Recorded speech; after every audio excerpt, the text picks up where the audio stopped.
Shalom and welcome to another in our series of podcasts from Temple Beth Am, a dynamic center for conservative Judaism in Los Angeles. This is a recording of a Shabbat teaching by Rabbi-Cantor Chorny.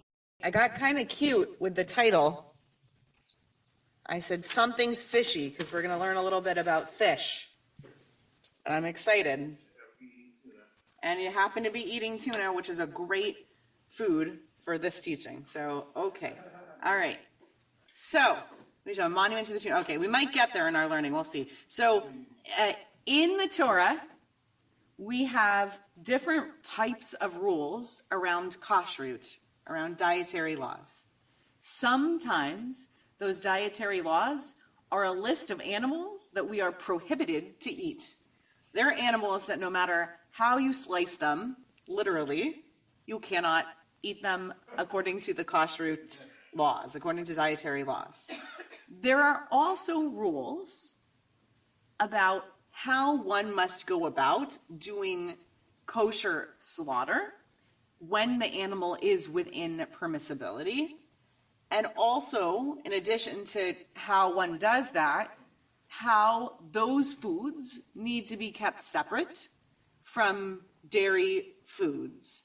Right? That many times in our Torah, we're instructed that we should not boil a kid in its mother's milk, which is to say that we learn from the Torah over and over again that somehow meat and the milk of animals should be separated from one from the other.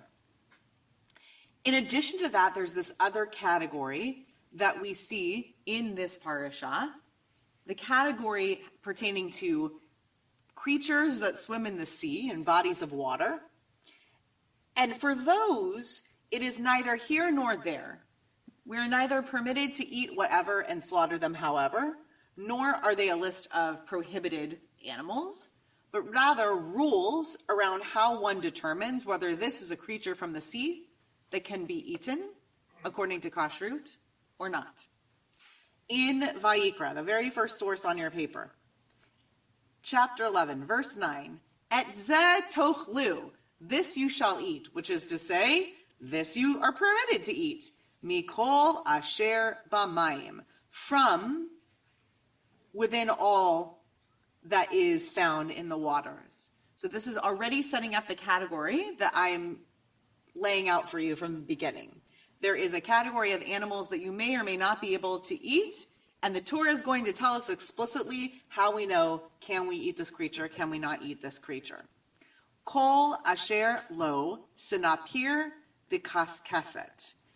Each that has on it, with it, somehow visible, sinapir v'kaskeset, we'll leave those untranslated for a moment, ba'mayim, in the water, bayamim uvanechalim, whether you're talking about seas or you're talking about rivers, which is to say whether you're talking about saltwater fish or you're talking about freshwater fish. And also I would say, with due reference, because you gotta laugh or also cry from the river to the sea. The idea of from river bodies to the sea may in and of itself be what's called a merism. And a merism is like when we say you should teach these words to your children from when you get up in the morning till when you lay down at night, which is a way of the Torah telling us all the time, all inclusive between those 2 points. So it may be pertaining to that, it may not. That's not what we're going to get into for today, but you should understand that they're not saying, oh, well, I don't see any lakes listed here, so obviously we can only eat animals that are in the Great Sea, which is like a salty body of water, or in a river. Instead, it's more of a categorical and inclusive phrase. So whether it's salt water or fresh water, otam tochelu, those are the ones you can eat. We're going to use Rashi's translation from the 11th to 13th century to understand what sinapir and kaskeset are. Sinapir, according to him, are elu sheshat bahem. This is what the fish uses to Floofy itself to go back and forth, the swish swish. Well, it's the swish swish. It's fins of some order, right? It's got to have fins on some order. And kaskeset, what is that? Elu klipin hakevuim bo kemoshe ne'emar. This verse from Shmuel. Veshiron kaskasim hu lavush. These are the things that have little scalies that are attached to it, affixed to it, as it says in the book of Samuel, and then uses a garment that human beings wear, which I can only picture. It's really chainmail, but I'm picturing fabulous sequins because that's the only thing I can picture when I think of a giant scaly outfit. They're really probably talking about a chainmail, right? That was what he was wearing, and he was clothed in a scaly coat of mail, which is to say, kaskeset, like the thing that we see on a fish. You can learn what one Hebrew word means from another biblical word. Sometimes it's a stretch, sometimes it's not. Here they say, what are we talking about when we're talking about the thing on the clothing? We're talking about little scaly bits. So it's like it's an internal to the Torah definition and understanding. It's not just Rashi, as he sometimes say, the laws in the local language, like in French. This is what we call X, Y, and Z, and you just sort of have to trust Rashi. He says, no, we actually use this word throughout the Bible, and when we use it, we're referring to scaly little bits of things. Okay, so, can we eat fish? What's the answer to that question? The answer is sometimes. It depends on the fish. So a yes and no. Yes, we can sometimes eat fish, but it depends on the type of fish. The Sefer HaChinuch, which is this early-ish medieval long letter-formed Spanish communication between a father and son, ostensibly. It was like writing an ethical will that was ultimately used by the Jewish people. It's considered a work of halacha, of Jewish law. The Sefer HaChinuch, when he outlines this commandment, what he gets stuck on is something fascinating, which is whether or not it's considered a mitzvah to eat kosher fish.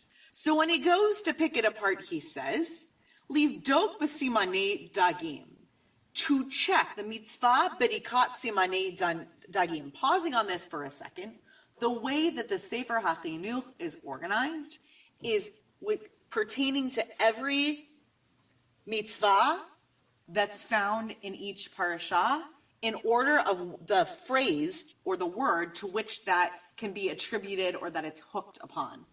And this is according to the counting of Maimonides. So he uses the Maimonidean accounting of the positive commandments. But something weird happens here. He says, as for this checking of the signs of the dagim, the fish, Livdok b'simanei dagim kelomar, sheharotze le'echol min hadagim, that is to say that the one who wishes to eat from the species of fish, sheyivdok techila bahen, that they should first check in it, that is the creature, yafeh, check well, hasimanim shenatna haTorah bahen, the characteristics that the Torah ascribed to fish, vehen, and what are those characteristics that we're checking? Sinapir v'kaskeset. Sinapir v'kaskeset. Okay. So what does maybe the Sefer HaChinuch think is the mitzvah in regards to eating fish? Is it that it's a mitzvah to eat fish? No. Is it that it's a negative mitzvah, that you should not eat fish? No. He makes the mitzvah to do with the category that this is in. It's not that you can eat it depending on how it's slaughtered or you're not permitted to eat the thing. He says that the mitzvah is to do the checking. And then he gives us this verse. Shene'emar, the one that we just read, Et zeh tochlu mikol asher b'mayim v'chulei. This verse that we just read in Vayikra that tells us that. Kevar, katavnu b'mitzvah hakodemet lazo. We already wrote in the last mitzvah about this.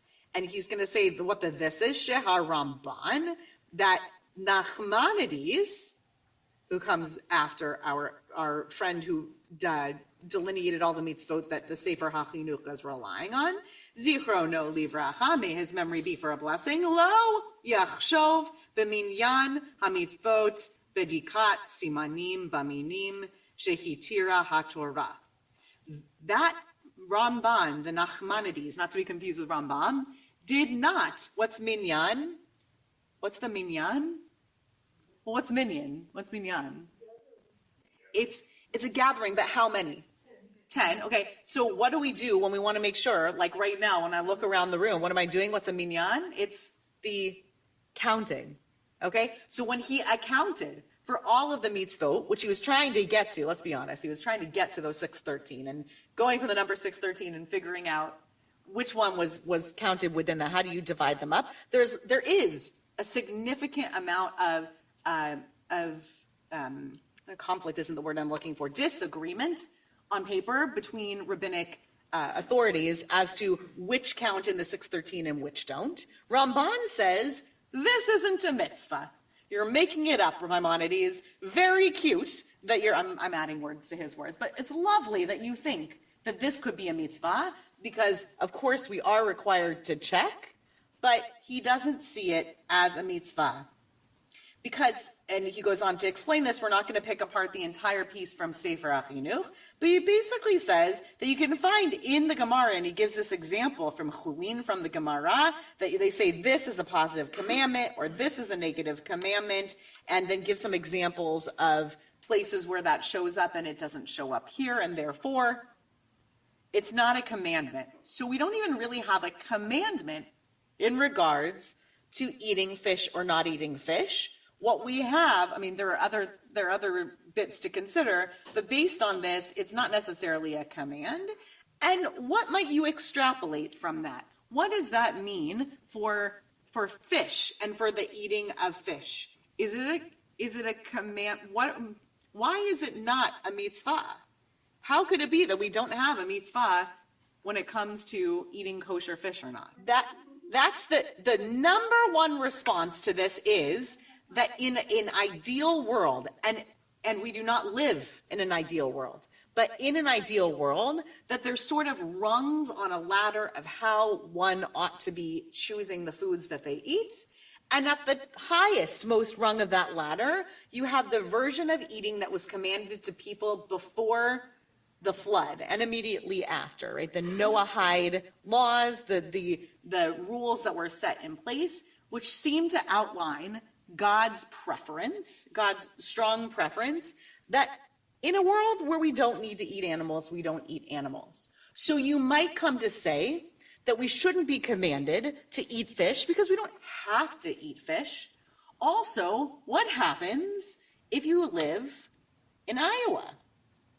I guess Iowa has rivers and lakes and things like that. What happens if you live in the middle of a large stretch in what we now call Nevada, right? Right, you get your meat from Minneapolis, right? You may or may not, in the world of the Sefer HaChinuch, have had access to fish. And therefore, what's the problem? If you have a commandment that's listed in the Torah that requires you to check fish, and the Torah isn't asking you personally or any one of us to imagine that we shouldn't eat animals. I want to be clear about that. That I don't think that the rabbinic interpretation says, and therefore we should all be vegetarians. I think that they actually see us in the form of many different things that take place in the Torah as not living on the human plane in the ideal order of things. In this version of humanity, we eat animals. We do. And that's why we have all these rules around what we can eat and not eat, because we do eat those animals. And this is just imagining from God's perspective, well, we probably don't want to command people to eat animals. I think the more catchy reason here, I'm going to keep throwing in fish-related jokes. The more catchy reason here is that we do our best not to assign mitzvot that cannot be acted upon, even the mitzvot, and I'll come to your comment, even the mitzvot that pertain to the temple, we are still teaching, and these are hundreds and hundreds of years after the temples were destroyed. Sefer HaChinuch concerns itself with whether or not we should understand if the temple were in order, here would be our commandment. So even in that universe, it's possible that we might come across. I think that's Rambam's reasoning, by the way, is if you're eating fish, then you should, this mitzvah exists. Anyway, you had a thought. Right. Can you practically determine the kashrut, the dietary fitness of a fish before you catch it? The answer is no, particularly if you want to use the image, which we're going to get to in a few minutes, of a net, not a fishing rod with a hook. Because you're scooping up a substantial number of fish, and then from that, you have fish that slip out and escape. You have fish that are not kosher with it, and then you may also have fish that are. And so it's true also that the checking is really only post facto. And so there's what to be considered there as well. I like that. Rosemary, and then we're going to move on. So Rosemary brings up two issues. One of those issues is what happens in a universe where fish are being farm raised, and then therefore you know from the start. And then two is, of course, when you go to a marketplace and you can't necessarily tell by the way that the fish looks sitting there on ice or whatever, ideally, you can't tell necessarily if it's the kosher fish. I almost taught I shied away from, I deleted it from the sheet, but could teach another time about whether or not salmon can be considered kosher on site, because it's one of the few fish for which the flesh is determinably kosher, even without the scales on it, because of the pigmentation that exists in salmon today.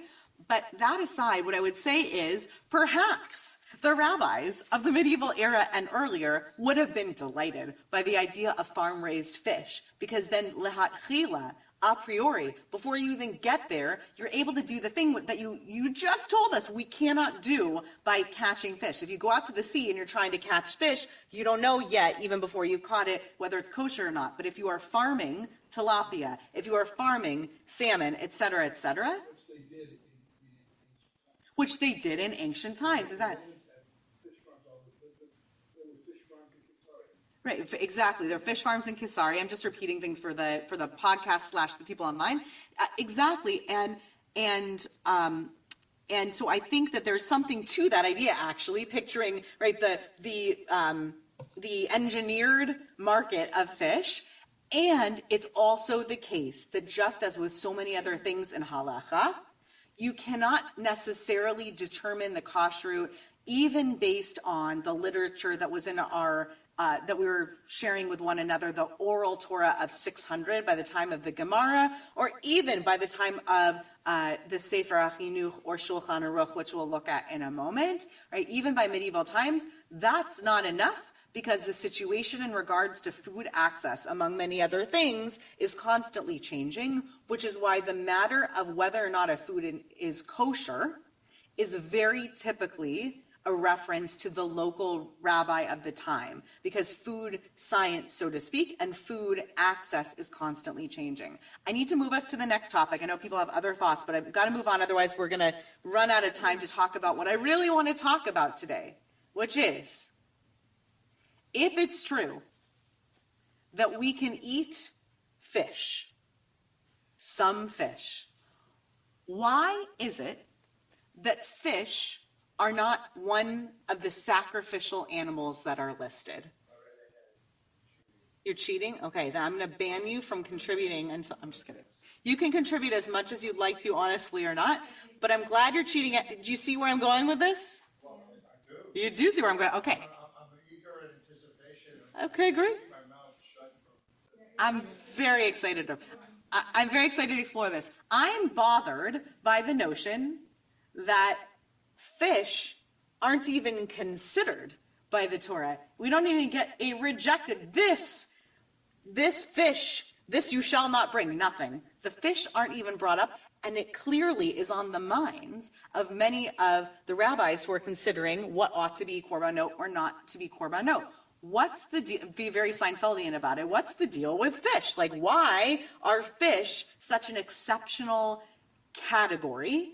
And we're going to get some reasoning about this starting on the next page. Or Rosemary has a thought. Great. I love those two ideas. One is that fish in some cultures are considered to be about the dumbest creatures that exist, and therefore we wouldn't utilize them for korbanot because they don't represent well.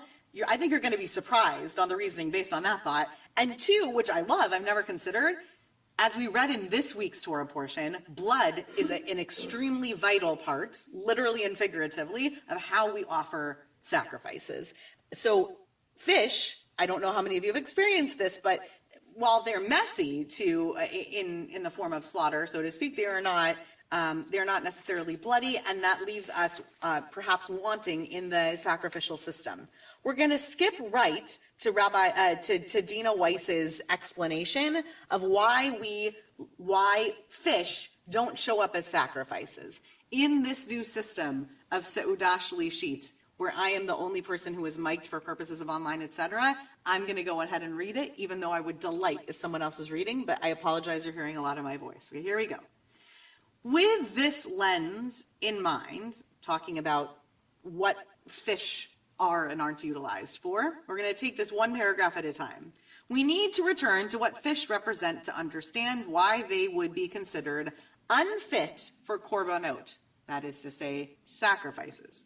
Just as we don't bring animals of prey, bringing up another category that we don't sacrifice, such as, let's say, vulture, scavenging type animals, so too we don't bring fish. The carnivorous animals are disqualified because they represent violence and the thirst for blood, and the fish are disqualified because they represent invulnerability. I'm going to pick it apart. She's going to spend a whole paragraph telling you what she thinks invulnerability means. And by the way, I also don't understand it on face value, Rosa, because to be invulnerable is to be untouchable, so to speak. And you can, in fact, as we have established, catch, kill, and eat a fish. So what does she mean by an invulnerability? Here's what she says. Being invulnerable is incompatible with sacrifice for two reasons. The first is that sacrifices are often brought to atone for sins. The animals and birds which are brought come to facilitate a human being's stating that they acknowledge their responsibility. Pause there for a second. When you bring a korban, with the exception of the Zevach Todah, the gratitude offering, the vast majority of our sacrifices are done to return a person to a less sinful state. It is an offering of something of quality and value, so that we can say that we are placing on this creature a sense of apology, a sense of offering resource and value up to the divine, because we have somehow messed up or deprived the divine in the system. We have not acted as we needed to act, and therefore we're offering over this thing of value, a life force of value to atone for a sin. They understand, by they, she means the animals and the birds, but also the human beings, that they have done something wrong and have come forward to admit it. A fish sliding its way through nets and past hooks, owned by no one, hold your thought on that one, and able to avoid most threats, does not signify the taking of responsibility, and instead represents evading consequences and gestures to the ability to getting away without, quote unquote, being caught. What do we mean when we say, oh, that person, I don't know that we use this so much nowadays, but just go with me. That's a real slippery criminal. What do we mean by that when we say a slippery criminal? What? Hard to get a grasp of. Do we think of them as being held accountable? No. It's somebody who we can't even get to the point of holding them accountable, and it can mean many, many different things, but anybody who gets away with wrongdoing because we don't have a way to hold them accountable in the system, we don't have a proper way to catch them, so to speak, is considered slippery. And this is the thing to which Dina Weiss is referring, this idea that fish, they sort of like, even if you're farm raising fish, you know, you don't like point for the most part, like point out, oh, that's the fish I'm going after, and then you're constantly keep your eyes on Fred the fish, and you're like, oh, you shouldn't name him. But anyway, like if you're going to eat him, but like you don't see this one fish that's in the system and go, I'm going to catch that someday. They wrote a whole book about that, right? So like Moby Dick is this is the exception to the rule. This idea that there are people out there who are going after one particular fish. For the most part, though, you're sort of like pulling up a net, and whoever gets caught, and there are those who are slippery. And if we were to offer a fish as a sacrifice, it is to say, this is just the one that we caught. And that somehow is not representative in the system of sacrifices of what ought to be represented by a sacrifice, which is a purposeful bringing in repentance for one's wrongdoing. But she says a second thing, which is a cousin to this, that I find even more compelling and interesting. I will see what you guys think. The second reason is that korbanot function to cement the relationship between human beings and their creator. Let's pick that sentence apart and turn it into simpler English. The reason that sacrifices, the reason that she's going to bring is that sacrifices, the job of sacrifices, is to re-strengthen or repair the relationship between God and human being. Who is in charge, God or humanity? I wish humanity was in charge. God is in charge. In other words, if we do wrong, we are accountable to God, not the other way around, unfortunately. More fortunately, what a great system to be in. So God is meant to be the Baal, the master in the relationship. God is the master. We are, and as we sing about all throughout the High Holy Days, and we are God's creatures that God is master over. In the paradigm that's set up from the very first book of the Torah, we are the masters, and the creatures of the earth, including the fish of the sea, are responsible to us. However, there's something different about fish in that system than the other animals on the earth. And I think, though she doesn't go about writing this explicitly, you can also apply it to most animals of prey. An animal which has been cared for and relies on its owner to provide for it, an animal which understands what it means, the animal understands what it means to belong to someone else, is fitting for a sacrifice. What's the word that we use to describe animals nowadays that fall into this category? Pets. Oh, pets is interesting. I want you to imagine for a second that you live on 50 acres in Minnesota. Do you only have pets, or do you perhaps have other creatures that belong to you? Yeah, cows. What do we call those animals? Livestock. Okay, great, and that's sort of their purpose. I would say the general category that we're probably talking about, I'm being very Socratic here, but I'm trying to get out the word domesticated. Okay, domestic. What does domesticated mean? You could have a domesticated. I agree. I think this does not account for, like, my first fish was Perpy, the betta fish. I think this does not account for it. I agree. Yes. And domesticated animals are those animals which, as she points out, understand to a certain degree, even if their understanding is just, this is the place where those humans give me food in a bowl. That's a domesticated animal that understands a belonging to someone else. And that it's that categorically which makes a creature fitting for being offered. She goes on to say, relationships are built and strengthened by the acts of caring for one another. A carefree fish, setting aside the fish who might live in your fish tank, who I don't know if they're carefree or not, does not have its needs provided for by humans. A fish does not represent the vulnerability required for a deep and lasting relationship. A fish doesn't stay to care and be cared for, and a fish is always swimming away. Now listen, do I think that there are exceptions to this rule? Of course there are. There are actually full-on historical court cases of relationships that people had with sea creatures, okay? We have so many stories individually and in our families of little creatures, whether it was the hermit crab, again, not kosher, but I'm pointing out what it means for a creature of the sea to have a relationship with a human being. I think that there are plenty of examples. You could also go back to Moby Dick, but those are the exceptions to the category of fish.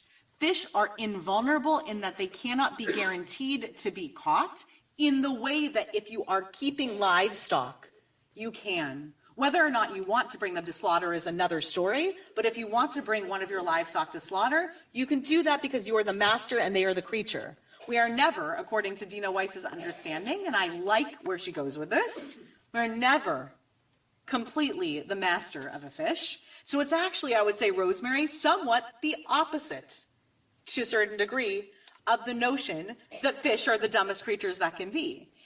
It's not exactly the opposite. It's saying something different. It's saying fish are the masters of their own domain.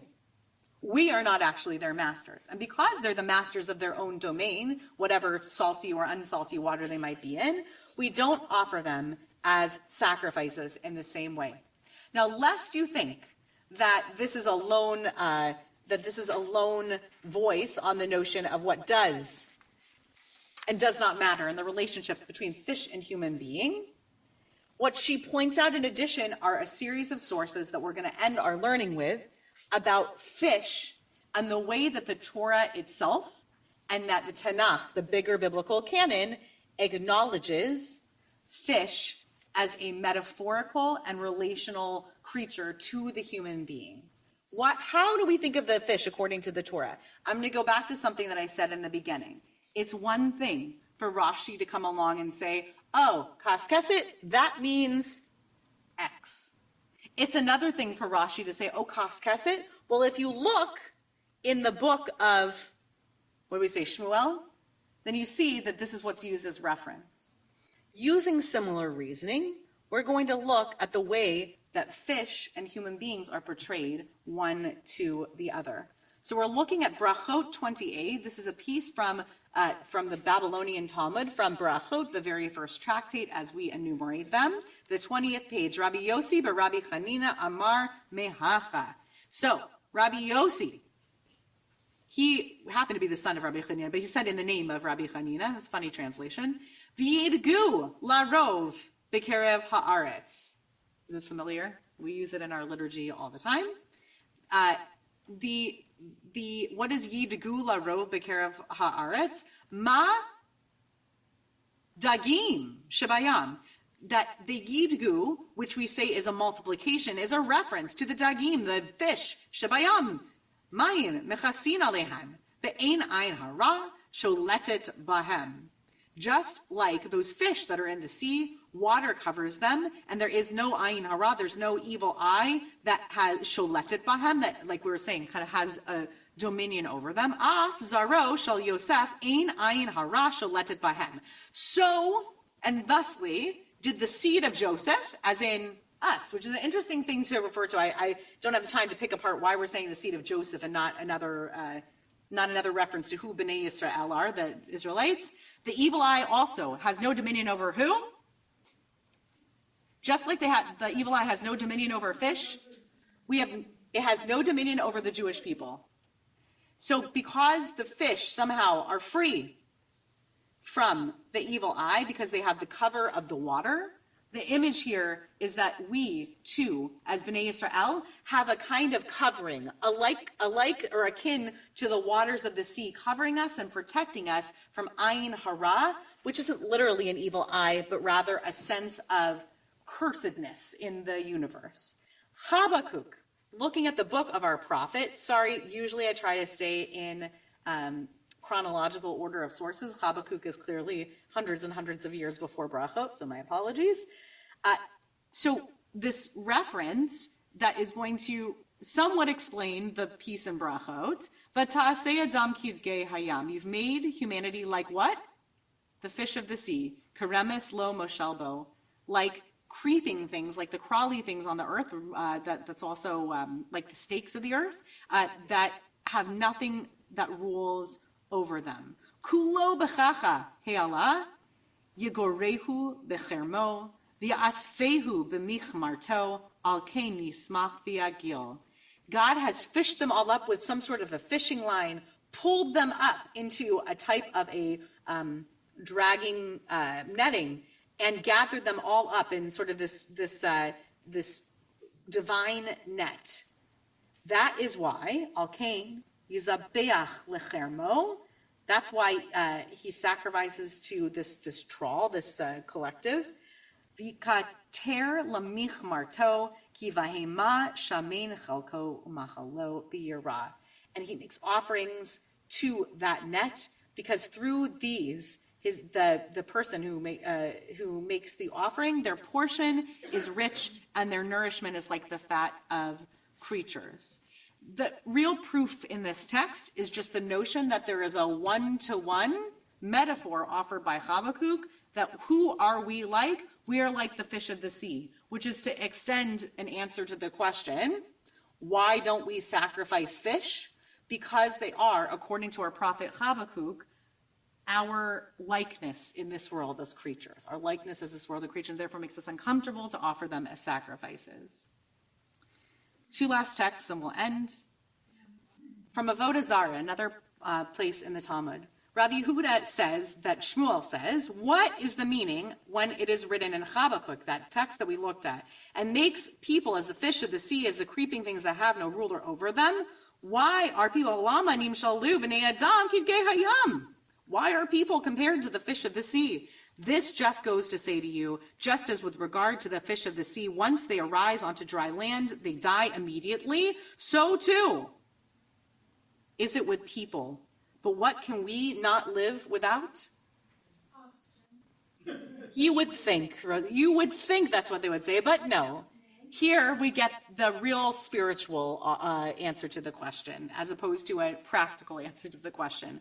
We cannot live without words of Torah and mitzvot, because those die, because those who do not have it die immediately. I'm going to pause at that and not offer the other explanation because we're out of time to do so, but I'll just say the Torah loves to compare Torah itself to water. We cannot go without water. And I think that that's pretty apt, because this is not your only place, but there are many, many, many sources which will tell us. For example, we don't go 3 days without hearing Torah chanted. Why? Because a human being cannot go 3 days without water. The notion is we actually do dry up, so to speak, spiritually without that water. And now we're going to look at one final explanation from Avodah Zarah. This is from the next page. We're skipping over the little piece as a continuation of it. Another thing, Devar Acher, Ma Dagim Shabayam. Just as in the case of the fish of the sea, any fish that is bigger than another swallows the other, this is also the case for humanity. Were it not for the fear of the government, anyone who is bigger than another would swallow the other. Forget about the political commentary for a second. It's a commentary on human nature, that the nature of humanity is just as one big fish swallows a smaller fish, the bigger, stronger human being will swallow up, when given the opportunity, the next smaller one. And this, they say, is why we learned in Avot that Rabbi Chanina, the deputy high priest, would say one should pray for the continued welfare of the government, as were it not for fear of the government, every person would ish et re'ehu chayim bla'o, would swallow up the life of the next person. So,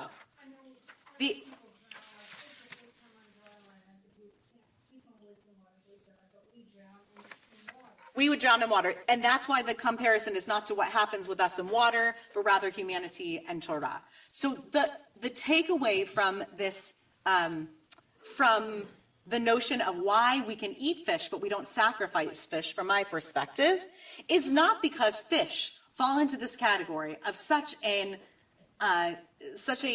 undesirable creature that we would never deign them to be fit for our consuming them, rather offering them up as a sacrifice. They're not perfect enough, for example, or there are too many blemishes, all the other reasons that could be brought, but rather because we are too alike to fish and fish are too alike to us. And what I love about this explanation is that it's both the case that there is a positive connotation, the notion that we are like the fish of the sea because we are protected from the evil eye, just as the fish are also somewhat protected by the water that's all around them, but also that human beings have the power to slip away and not get caught in their sins, and also to swallow one another up when they are given enough power and enough authority. So the next time that you're considering a fish, I hope that you have an opportunity to consider how the fish are like you and how you are alike to the fish, and why that might be the reason why dagim are not a part of the sacrificial system. Shabbat Shalom. What fun learning about something fishy. You have been listening to another in our series of podcasts from Temple Beth Am, a dynamic center for conservative Judaism in Los Angeles. If you enjoy these podcasts, we invite you to write a review on the Apple Podcast site or wherever you get your podcasts. For more information about Temple Beth Am Los Angeles, go to tbala.org.